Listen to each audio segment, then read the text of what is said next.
Bonjour à tous et bienvenue dans cette nouvelle vidéo où nous allons plonger dans l'univers de la bourse pour parler de l'action Kering, une valeur emblématique du secteur du luxe. Aujourd'hui, je vais partager avec vous mon avis complet sur cette action. Est-ce une opportunité d'investissement intéressante? Quelles sont ses forces? Et quels risques faut-il prendre en compte? Pour répondre à ces questions de manière claire et détaillée, nous allons structurer cette vidéo en trois grandes parties. D'abord, nous découvrirons ce qu'est Kering et son rôle dans l'industrie du luxe. Ensuite, nous passerons en revue les avantages qui pourraient vous convaincre d'investir dans cette action. Enfin, nous examinerons les inconvénients et les défis à ne pas négliger avant de vous lancer. À la fin, je vous donnerai une note sur 10 pour vous aider à y voir plus clair. Alors, installez-vous confortablement, car cette vidéo est conçue pour être accessible, complète et agréable à écouter, que vous soyez novice ou habitué des marchés financiers. Et n'oubliez pas de mettre un pouce bleu à la vidéo si vous appréciez ce contenu. Évidemment, si vous souhaitez acheter du Kering, il y a un lien de parrainage dans la description vers Trade Republic. Ce lien vous permettra de vous inscrire et de recevoir un cadeau de bienvenue. Mais avant de commencer, petit disclaimer important. Les informations partagées dans cette vidéo sont fournies à titre purement informatif et ne constituent en aucun cas un conseil financier. Je vous encourage vivement à vérifier chaque détail et faire vos propres recherches en complément de cette vidéo. Commençons sans attendre avec la première partie, où nous allons explorer ce qu'est Kering.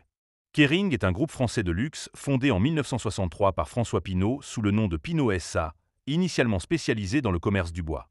Ce n'est qu'en 1999, avec l'acquisition de 42% de Gucci, que l'entreprise s'oriente vers le luxe, adoptant le nom Kering en 2013.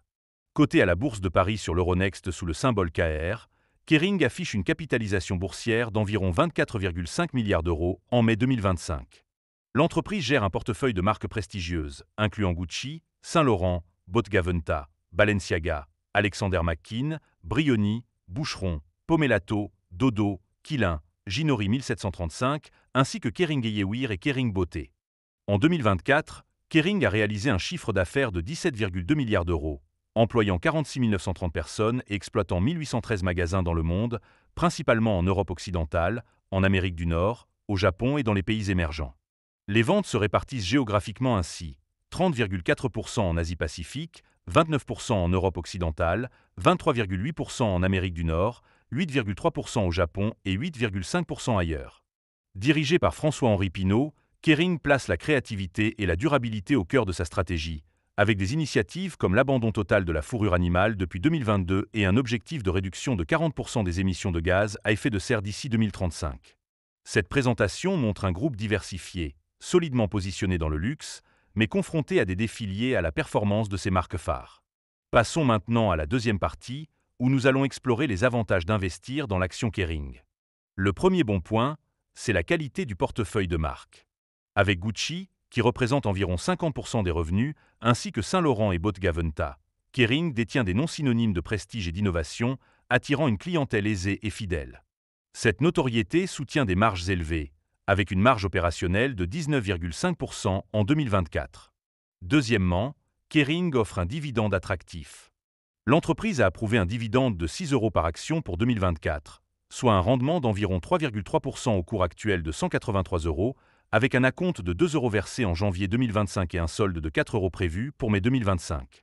Ce dividende, bien que réduit par rapport à l'année précédente, reste compétitif pour les investisseurs axés sur les revenus passifs.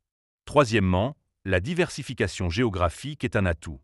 Avec une présence équilibrée entre l'Asie, l'Europe et l'Amérique du Nord, Kering limite les risques liés à la dépendance à un seul marché, contrairement à certains concurrents plus exposés à la Chine. Quatrièmement, Kering bénéficie d'économies d'échelle. En gérant plusieurs marques, l'entreprise négocie des coûts avantageux pour la publicité, le marketing et l'immobilier, ce qui renforce sa rentabilité, même dans un contexte économique difficile. Cinquièmement, les initiatives en durabilité renforcent l'attrait de Kering. L'abandon de la fourrure, l'utilisation de coton 100% biologique et le soutien à des projets comme Women in Motion au Festival de Cannes améliorent l'image de marque et attirent les investisseurs sensibles aux critères ESG. Enfin, sixièmement, la nomination de Demna comme directeur artistique de Gucci, effective en juillet 2025, est un signal positif. Connu pour son succès chez Balenciaga, Demna pourrait revitaliser Gucci, qui a souffert d'une baisse de 20% de ses ventes en 2024, redonnant ainsi un élan à la croissance du groupe. Ces avantages font de Kering une valeur potentiellement attrayante pour les investisseurs optimistes sur le luxe. Mais aucun investissement n'est sans risque, Et c'est pourquoi nous passons maintenant à la troisième partie, où nous allons examiner les inconvénients de l'action Kering. Le premier inconvénient, c'est la forte dépendance à Gucci. Avec environ 50% des revenus provenant de cette marque, la sous-performance de Gucci, marquée par un recul de 14% des ventes au premier trimestre 2025, pèse lourdement sur les résultats globaux du groupe.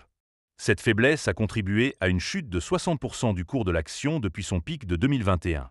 Deuxièmement, la récente sous-performance boursière est préoccupante.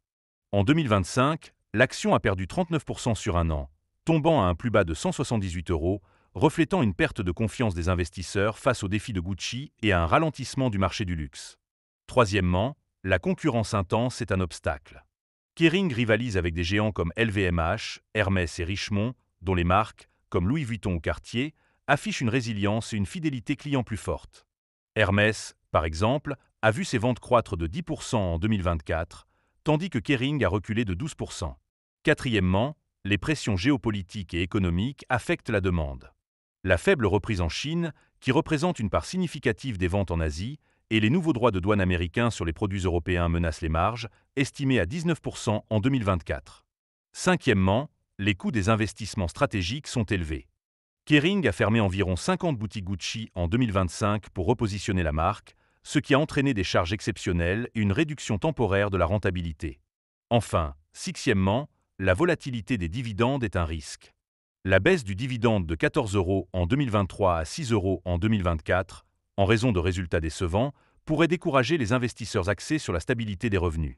Ces inconvénients soulignent les défis auxquels Kering doit faire face dans un marché du luxe en mutation. Arrivons maintenant à la conclusion, où je vais résumer mon avis et vous donner une note sur 10.